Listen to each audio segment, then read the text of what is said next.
Hi guys, I hope you all are doing fine. Well, आपको तो पता ही है कि मैं लेह लद्दाख गई थी। You know, for going there I had to pack so many woollen clothes क्योंकि बहुत ठंड होती है ना वहाँ पे, it's on a altitude.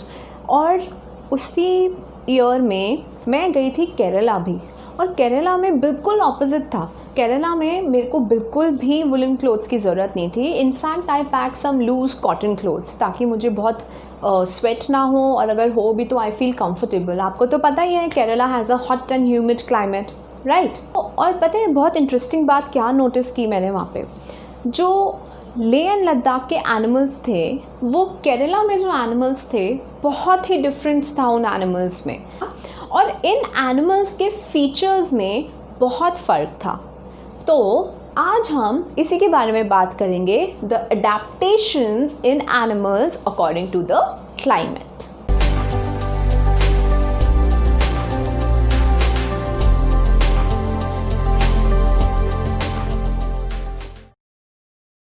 We are going to do class 7 science chapter 7 weather climate and adaptations of animals to climate। ठीक है, तो सबसे पहले हम समझते हैं the term adaptation। You have already studied about adaptations in class 6 है ना, लेकिन एक बार हम क्विक रिविजन कर लेते हैं। जब कोई भी ऑर्गेनिज्म अपनी सराउंडिंग्स के हिसाब से अपने अंदर चेंजेस लाता है, या फिर ऐसे फीचर्स होते हैं उसमें जो हेल्प करते हैं उसको अपने एनवायरनमेंट में सर्वाइव करने के, तो उसको हम बोलते हैं अडेप्टेशन।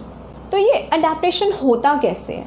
अडेप्टेशन जो है चला आ रहा है, it is a very long process, और ये एवोल्यूशन के थ्रू होता है। तो जैसे जैसे उनमें एवोल्यूशन होती है तो वो नए फीचर्स अपने उनमें आ जाते हैं, and they adapt more easily and more quickly to the new surroundings. ठीक है, तो हमें यहाँ पे क्या इंपॉर्टेंट टर्म्स समझने ज़रूरी हैं?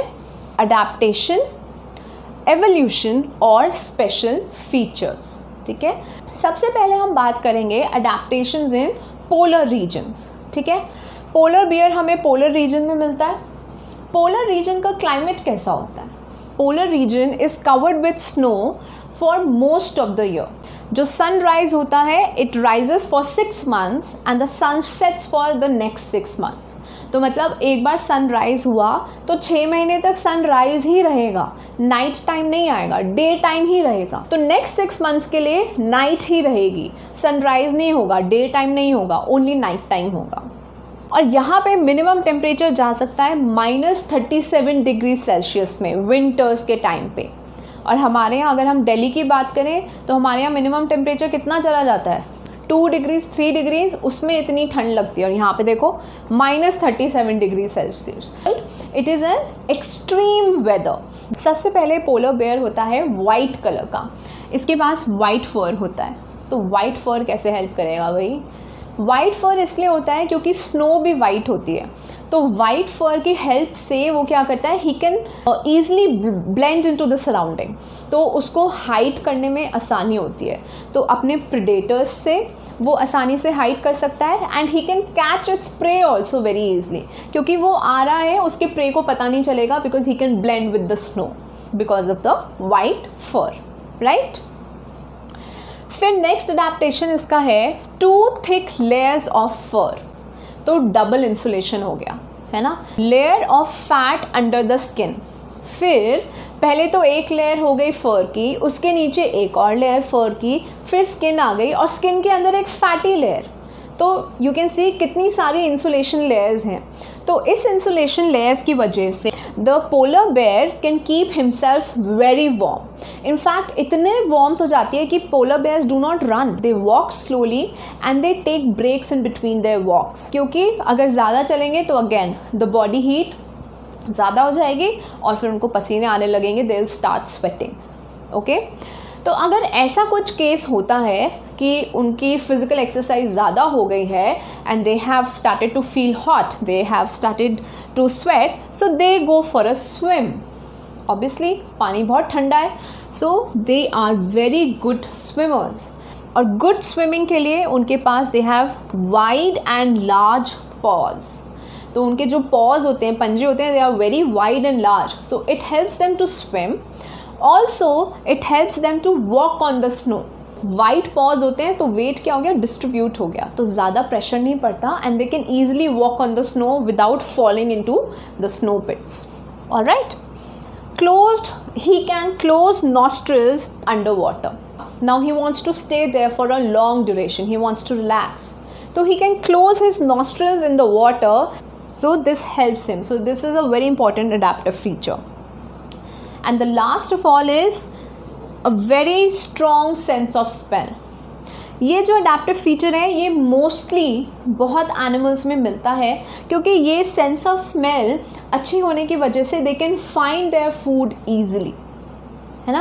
अब हम एक दूसरे एनिमल को देखते हैं जो कि पोलर रीजन्स में ही मिलता है and that is penguins. Okay, तो ये भी हमें पोलर रीजन्स में ही मिलता है, वहाँ पे सेम ही कंडीशंस होंगी.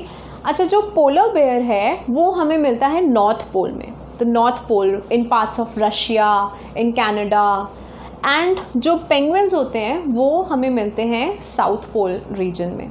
Okay, so they are mainly located in the Antarctic region, the Antarctic Circle.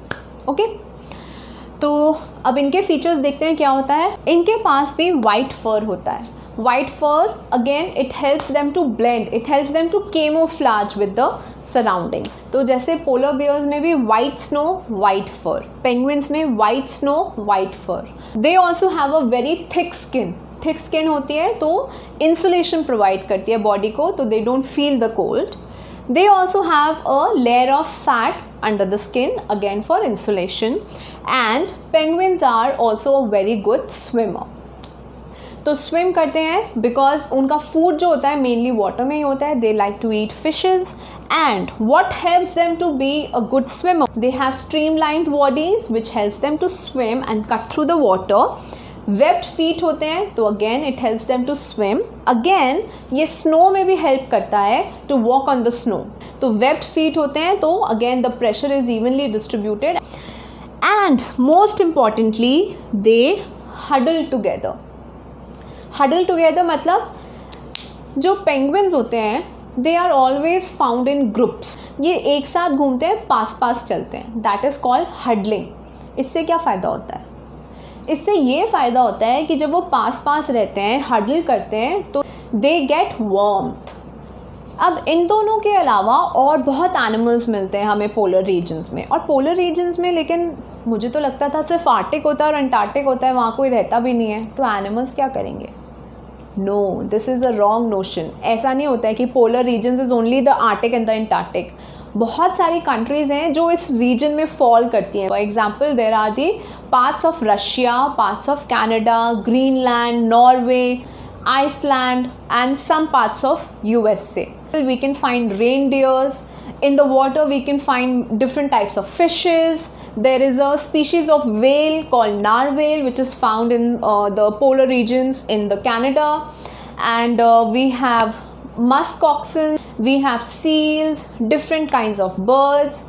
अच्छा, जो जैसे पोलर बियर्स और पेंगुइन्स हैं ये तो all the time they are staying in that region, लेकिन और जो डिफरेंट एनिमल्स हैं जैसे बर्ड्स हो गई, फिशेस हो गई, ये भी क्या वहीं रहते हैं throughout the year?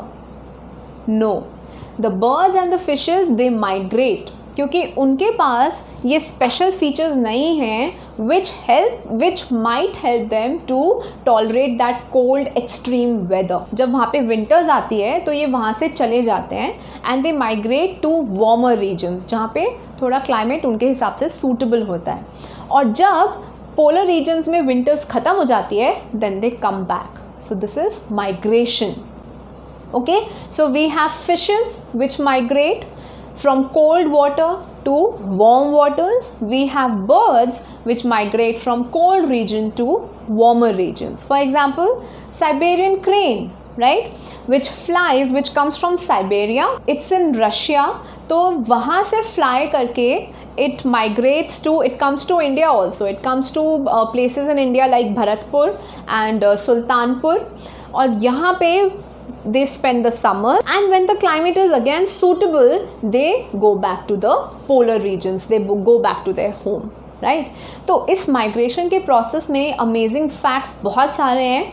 Let's do one thing, you find out amazing facts about these migrating birds and leave them in the comment section.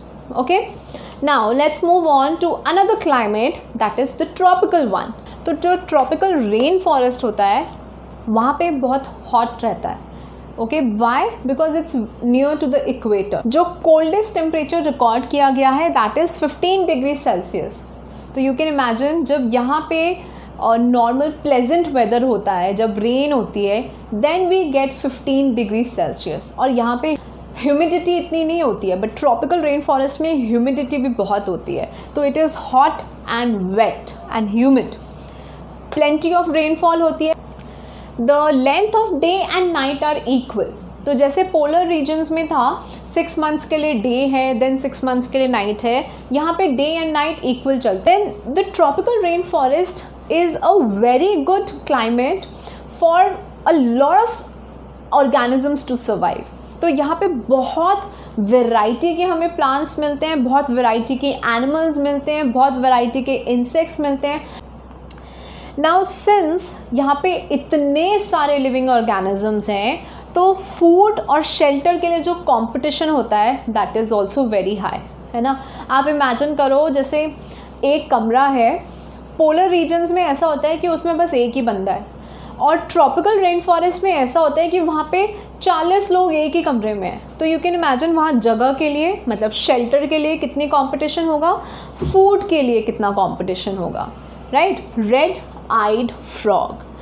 अब जो ट्रॉपिकल रेन फॉरेस्ट होते हैं वहाँ पे मोस्टली एनिमल्स क्या करते हैं, क्योंकि शेल्टर के लिए बहुत कंपटीशन है, some of them they live on the trees only. वो नीचे आते ही नहीं है, लैंड पे आते ही नहीं है. And some of them they come on the land but for very short period of time to search for food and then they stay on the trees only. तो जो ये रेड आइड फ्रॉग है, ये इसी तरह का adaptation है इसकी. He lives on the trees and he comes down for some time. तो इसके लिए इसके पास होते हैं sticky pads. इन sticky pads की वजह से he can easily climb on the trees, है ना, where he lives, right? Red eyed frog क्यों कहते हैं? क्योंकि इसकी eyes जो होती हैं they are red color. So when the eyes pop out they become red color. तो ये इसका एक डिफेंस मैकेनिज्म भी है, क्योंकि वहाँ पे रेन फॉरेस्ट में इतने सारे एनिमल्स हैं, इतने सारे क्रिएचर्स हैं, आप किसी का भी खाना बन सकते हो कभी भी. तो ये इसका एक डिफेंस मैकेनिज्म है, द रेड आई. तो अगर इसे लगता है कि मुझे मैं किसी का प्रे होने वाला हूँ, I am going to become a food for someone, he pops his red eyes. तो जो सामने एनिमल होगा वो डर जाएगा और चला जाएगा. Okay, then we come to monkeys. अब मंकीज़ तो बहुत मिलते हैं यहाँ पे. तो मंकीज़ कैसे सर्वाइव करते हैं? First of all they are arboreal. They live on the trees only. वो नीचे आते नहीं है, लैंड पे आते नहीं है, उन्हें ज़रूरत ही नहीं है लैंड पे आने के लिए, क्योंकि उनका घर ऊपर है. The shelter is there on the trees and the food is also on the trees. So they don't need to come to the land. और ट्रीज़ पे रहने के लिए जो इनके पास स्पेशल फीचर्स होते हैं वो हैं long tail. So when they are moving from one branch to another और when they are moving from one tree to another, तो इनकी जो लॉन्ग टेल होती है it helps them to swing and catch hold of the branch.